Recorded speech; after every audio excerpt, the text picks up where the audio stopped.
नमस्कार दोस्तों, पिछले वीडियो में हमने डायनेमिक्स के इंपॉर्टेंट क्वेश्चंस की शुरुआत की थी। आज इसको फटाफट हम खत्म करेंगे। 7-8 मिनट के जो चीजें हैं, इंपॉर्टेंट क्वेश्चन रहे हैं, 10 से 15 क्वेश्चंस और आने वाले हैं, वो सारे अगर आप कर लेंगे तो डायनेमिक्स में इससे बाहर कुछ भी नहीं आने वाला। जो बीएससी सेकंड ईयर है और कहीं कहीं जगह ये बीएससी फाइनल ईयर में भी ये बुक लगती है, तो सारी चीजें आपको मैंने करवा दी हैं।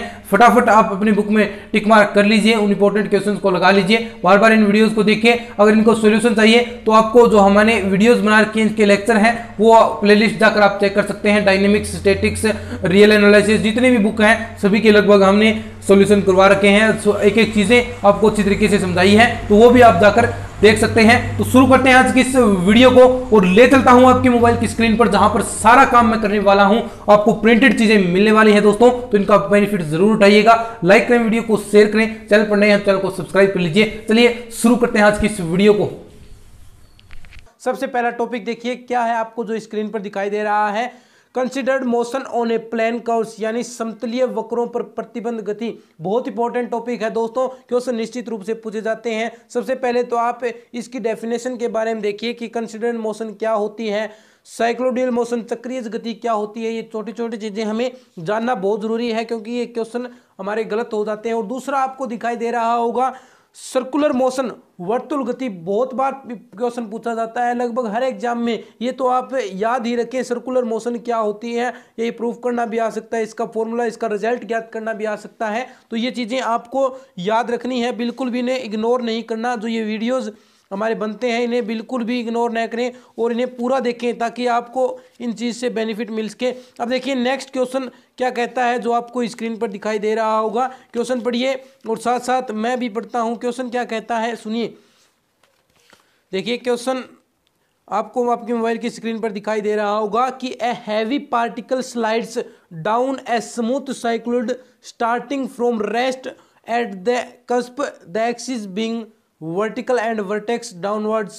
Prove that the magnitude of acceleration of the particle is equal to z at every point of its path। यानी ये क्वेश्चन दोस्तों ऐसे क्वेश्चन हैं जो बार बार एग्जाम्स में पूछे जाते हैं और जो हम बार बार इन्हें गलत करते हैं, इन्हें छोड़ देते हैं। लेकिन ये क्वेश्चंस जो मैं आपको बता रहा हूँ, ये बिल्कुल भी हमें छोड़ने नहीं है। मैंने आपको पिछले 3 पार्ट में हर तरीके के क्वेश्चन बताए हैं जो आपको बार बार पूछे जा रहे हैं। वे सारे पार्ट आप जरूर देखें, आपको बहुत बेनिफिट मिलेगा। इसी के साथ आप देखिए नेक्स्ट क्वेश्चन क्या कह रहा है, जो इंपॉर्टेंट, क्या बहुत इंपॉर्टेंट क्वेश्चन है कि a particle is moving on a smooth curve and its velocity varies a set equal distance from the highest point. Prove that the curve is a cycloid। यानी हमें प्रूव करना है कि एक कण गुरुत्वाकर्षण के अधीन किसी चिकने वक्र पर चलता है और उसका वेग उसके सर्वोच्च बिंदु से चापी दूरी के समानुपाती हो, तो सिद्ध कीजिए वक्र एक चक्रज है। दोस्तों हम जो क्वेश्चन बता रहे हैं वो मैं बार बार कह रहा हूं कि आप इन्हें गांठ बांध लें। ये क्वेश्चन डेफिनेटली आपके सामने होंगे, आपके एग्जाम के सामने।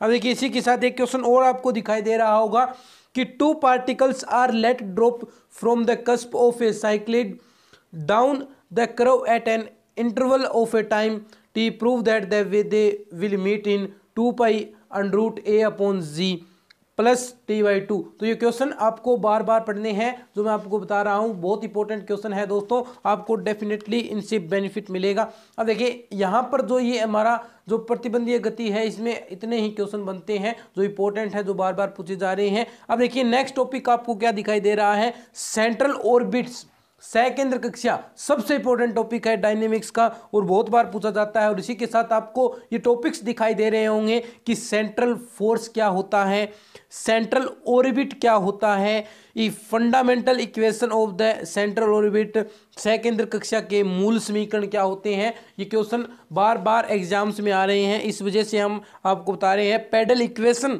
इसकी होती है, वो आपको ध्यान में रखनी है। तो ये टॉपिक आपको जो छोटे छोटे टॉपिक दिखाई दे रहे हैं, तो और एक साथ में आपको दिखाई दे रहा होगा कि टाइम इन ए ऑर्बिट, सह-केंद्र कक्षा में समय कितना लगेगा।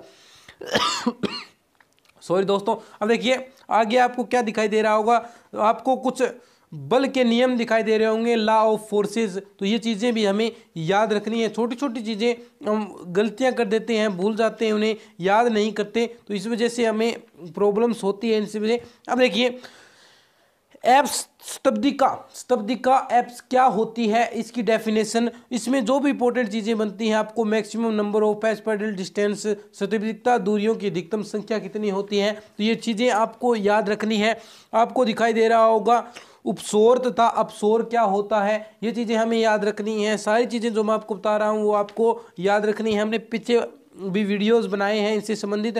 ये क्लासेस मैंने करवाई नहीं है, जो डायनेमिक की जो मैंने क्लासेस लगाई हैं उनमें ये क्लासेस मैंने नहीं करवाई हैं। मैं बहुत जल्द इनके जो प्रॉपर वीडियोस हैं, प्रॉपर क्लासेस आप तक पहुंचाने की कोशिश करूंगा। तब तक आप इन क्वेश्चंस को जरूर पढ़िए और शेयर करें अपने दोस्तों के साथ, क्योंकि ये क्वेश्चन बहुत इंपॉर्टेंट है और बहुत ही आपको काम आने वाले हैं। अब देखिए क्वेश्चन आपको दिखाई दे रहा होगा कि find the force towards the pole when a particle describes R equal A sine n theta. हमें ये क्वेश्चन बिल्कुल अच्छी तरीके से याद रखना है, बिल्कुल भी हमें भूलना नहीं है, क्योंकि हम भूल जाएंगे तो हमें एग्जाम में ये क्वेश्चन देखने को मिलेंगे और उस वजह से हमें प्रॉब्लम्स हो सकती है। तो इन क्वेश्चन को भूले नहीं, याद रखें। और एक क्वेश्चन आपको दिखाई दे रहा होगा, बहुत इंपॉर्टेंट क्वेश्चन है कि a particle is projected at right angle at a distance A under a force u upon r की power n with the velocity from infinity so that the orbit is r की power n minus 3 upon 2 equal a की power n minus 3 upon 2 cos n minus 3 upon 2 theta. यानी ये angle हमारे पास जो ये formula है इसको प्रूव करना है। एक प्रकार से ये फॉर्मूला ही है जो हमें प्रूव करना है। तो ये क्वेश्चन आपको याद रखने हैं और जो भी इंपॉर्टेंट चीज़ें होती हैं वो याद रखें। अब देखिए आपको दिखाई दे रहा होगा Kepler's law of planetary motion, गरीय गति हेतु केपलर ने 3 नियम दिए थे जो फिजिक्स में भी आते हैं और आपको यहाँ पर मैथमेटिक्स में भी दिखाई देंगे। तो ये तीनों नियम हमें याद करने, इससे संबंधित कुछ क्वेश्चंस भी आपको दिखाई देंगे। तो ये क्वेश्चंस भी आप देखें। अब देखिए क्वेश्चन दिखाई दे रहा होगा आपको, if v1 and v2 are velocities of a planet when it is respectively nearest and farthest from the sun, prove that 1 minus e v1 equal 1 plus e v2। तो ये क्वेश्चंस आपको दिखाई दे रहे होंगे, ये क्वेश्चन आप देखना।